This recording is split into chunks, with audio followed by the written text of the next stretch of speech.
major success for security forces in an anti-terror operation in Gujarat. Breaking news coming in. 4 Sri Lankan nationals has been arrested from the Ahmedabad airport in Gujarat.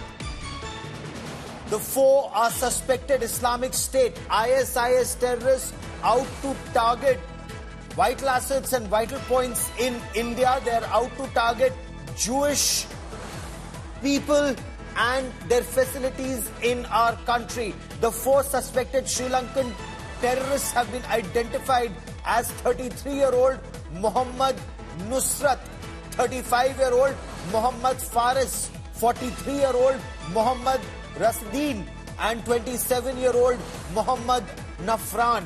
The 4, according to the Gujarat Police Anti-Terror Squad, were radicalized enough to be suicide bombers. They were in touch with their Pakistani handler, Abu Pakistani, according to a statement released by the Gujarat Police Anti-Terror Squad.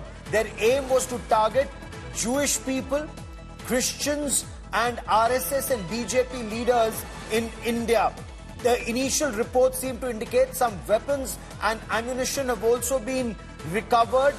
A statement has been released by the Gujarat Police ATS. The 4 Sri Lankan nationals were affiliated to the terrorist organization that was linked to the 2019 Easter church attacks in Sri Lanka, in which more than 300 people had lost their lives. The 4 arrested terrorists were tasked to carry out high-profile attacks in India, including suicide attacks, according to information that's coming in. The Gujarat police say a major terror attack has been averted, but the 4 are being interrogated to know more about their handlers, not just their handlers in Pakistan, but the people they were in touch with in India and their terror plans. So they flew in from Sri Lanka to Chennai, from Chennai to Gujarat, and then were supposed to take a train. Let's get you more details. India Today's Arvind Ojha joins me with more on that story. But before I cut across to Arvind Ojha, listen into what the Gujarat police have to say.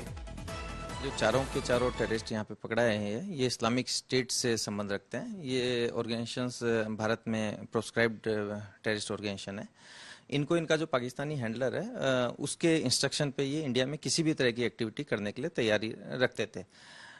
इनके जो handler ने इनको एक सबसे पहले गुजरात अहमदाबाद पहुंच करके एक पर्टिकुलर लोकेशन से वेपन पिक करने का इंस्ट्रक्शन दिया था। वेपन पिक करने के बाद में उनके आगे की क्या एमओ थी, इसके बारे में इनके जो कम्युनिकेशंस हैं वो बड़े ही इनक्रिप्टेड एप्लीकेशंस पे होते हैं, जिसमें ऑटो डिलीट जैसी भी कई सारी चीज़ें होती हैं। तो एज ऑफ नाउ जो हमारे पास में इन्वेस्टिगेशन पहुंचा है, वहाँ तक इनको ये किस जगह पे क्या करने वाले थे, इसके इंस्ट्रक्शन इस स्टेज के बाद में मिलने वाले थे। कहा गया है कि इसमें कुछ एक मैसेज था यहूदियों के बारे में, बीजेपी और आरएसएस के जो लोग हैं उनको टारगेट करने के बारे में। कितनी सच्चाई और वो क्या मैसेज था, क्या उनको कोई टारगेट दिए गए थे, क्योंकि उनके फ़ोन से ये मैसेज मिले हैं? देखिए, क्योंकि ये टेररिस्ट ऑर्गेनाइजेशन है, ये बहुत सारे लोगों को अपने टारगेट पे रखते हैं। तो हमने बताया कि इनके जो फ़ोन्स हमने सीज किए हैं और फ़ोन का जो एनालिसिस किया है, तो उसमें हमें इस तरह के एविडेंसेस मिले हैं जिसमें कि ये किसी व्यक्ति विशेष या किसी जगह के बारे में बात नहीं करते, पर जनरल यहूदी, क्रिश्चियन, बीजेपी और आरएसएस के नेताओं को टारगेट करने की बातें करते हैं। And India Today's Arvind Ojha now joins me for more on the story. Arvind, what more do we know about these 4 Sri Lankan terror suspects?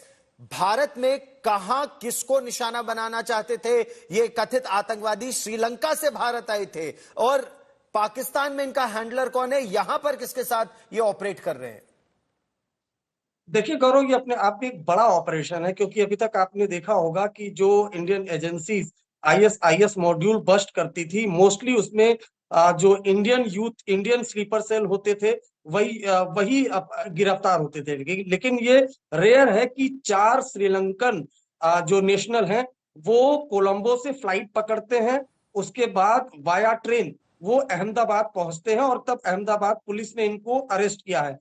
आपको याद होगा 2019 में ईस्टर चर्च श्रीलंका में अटैक हुआ था, 300 लोग मारे गए थे। उसके बाद जेटीएम जो टेररिस्ट ऑर्गेनाइजेशन वो बैन हुआ था।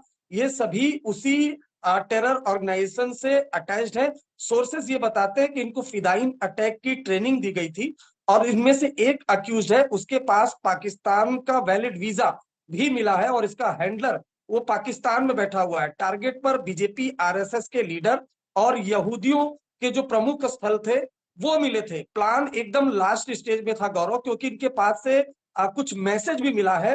वो अटैक के बाद उसको ईमेल के जरिए इंडिया में कई लोगों को भेजना था और जो टेरर अटैक था उसको क्लेम करना था।